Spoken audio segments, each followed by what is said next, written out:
皆さんこんにちは。ストレンジハンターのタカです。突然ですが質問です。皆さんは好きなゲームってありますか？僕は最近は携帯ゲームはちょいちょいやってます。今ハマってるのは運送会社を世界で経営するというゲームにハマっています。これね、なかなか面白いですよ。お金を貯めるっていう考え方が身につくゲームかもしれませんね。皆さん子供の頃はゲームやっていましたか？僕は小学生の頃はみんなやってたかもしれませんが、スーパーマリオブラザーズとか、ドラクエとか、ファイナルファンタジーとか、皆さんがよくやってきたゲーム、それは大体やってきました。ゲームって一度やり始めると寝るのも食べるのも忘れてやってしまったりしますよね。そんな一度ハマると抜け出せないゲームですけども、世界には中毒者続出の幻のゲームがあったのをご存知でしょうか？今回はそんな伝説とも言えるゲーム、そしてその裏にはあの組織が関わっているのではないかという謎について迫っていきたいと思います。マネクマチャンネル。1981年、アメリカのオレゴン州近郊のゲームセンターにとあるアーケードゲームが設置されました。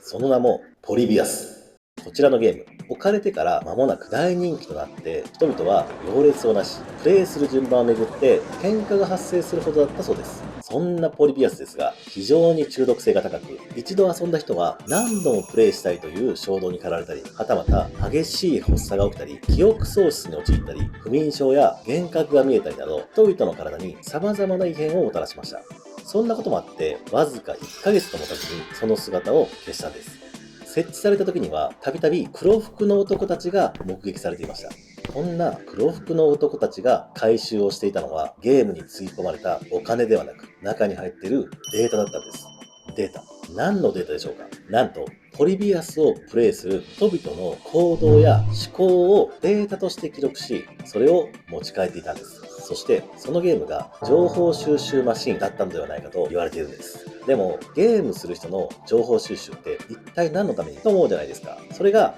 MK ウルトラ計画。説明しよう。MK ウルトラ計画とは、1950年代から70年代に CIA が行っていた極秘実験の名称です。アメリカ、カナダの国民を被験者として薬物や超音波を使用し、いかに人間を洗脳できるかということを試した恐ろしい実験なんです。その MK ウルトラ計画の名残として、このポリビアスが生まれたのではないかとされています。ゲームという人々の生活に馴染んでいるものに、実はそんな企みが隠されているとしたら、めちゃくちゃ怖いですよね。怖すぎます。また、ポリビアスを開発したとされる会社はこちらです。ドイツ語なんで、ちょっと発音は難しいんですけど、こんな感じです。ゼネスレション。ゼネスレション。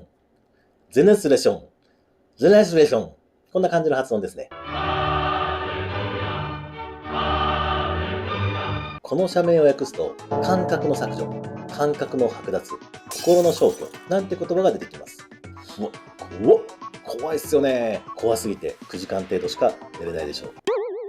そんなポリビアスですが、実はアニメのザ・シンプソンズでも取り上げられたことがあって、もしかしたら見たことあるっていう方もいるかもしれませんね。実は存在すらしてなかったんじゃないかっていう説もあります。というのも、当時ゲームの筐体は様々な紙面で紹介され、すぐにいつ何があったかを調べることができるものの、ポリビアスに関してはどこにもその記録がないんです。また、同時期にゲームセンターに置かれていた別のゲームで心臓発作で倒れた少年、また別のゲームでは胃痙攣で倒れた少年など、いくつものゲームでプレイしすぎによる体調不良を訴えたケースが見られたんです。こうしたことから話が膨らみに膨らんで、幻のポリビアスというゲームが生まれたとも言われています。ただ、プレイをしたことがあるという証言をする人もいて、逆になかったことの証明もできてないんです。その存在は謎のままなんです。きちんと解明されていないのはなんかムズムズしますよね。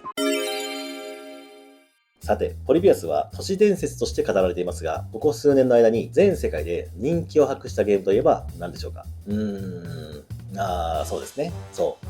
の通り。ポケモン GO です。いつもなら絶対に人がいないような場所に大勢の人が集まったり、とにかくとんでもない社会現象を巻き起こしました。そんな世間を賑わせたポケモン GO ですが、ロシアや一部の国ではプレイが禁止になっていること知っていますか？その裏には驚くべき秘密が隠されていたんです。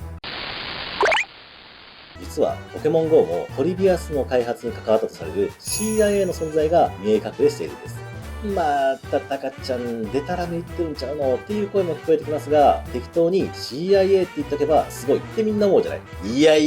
そんなことはないんです。ポケモン GO の開発会社はナイアンティックと言います。あの世界的企業 Google から生まれたアメリカの会社です。設立者はジョン・ハンケ氏。このハンケ氏、Google ストリートビューや Google マップの生みの親の一人と言われています。もともとこのハンケ氏が設立したキーホールという会社があるんですが、その設立資金の大半を NGA、米国地球空間情報局と CIA、中央情報局が出資しているんです。アメリカの国家機関がベンチャー企業に資金提供するということはそんなに珍しいことではないんですが、どうしても協力関係にあるというイメージがついて回っちゃいますよね。また、このハンケ氏、Google のストリートビューの開発時、自動撮影車で画像以外のものも収集していたことが明らかになります。セキュリティの甘い個人宅の Wi-Fi からパスワードや電子メール、医療記録や財務情報など私的なデータを違法に集めていたんです。そんな人物が開発に携わったゲームとなると何か裏があるのではないかと思ってしまうのも仕方がないです。ポケモン GO は実際の街を歩き、様々なイベントやスポットに人々が出向きます。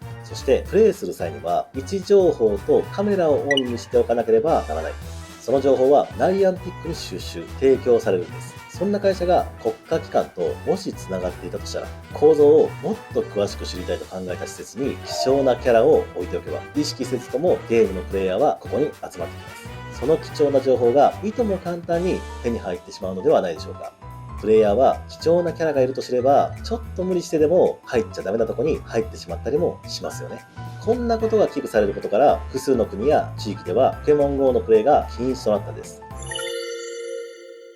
さて、この話を聞いたあなたは、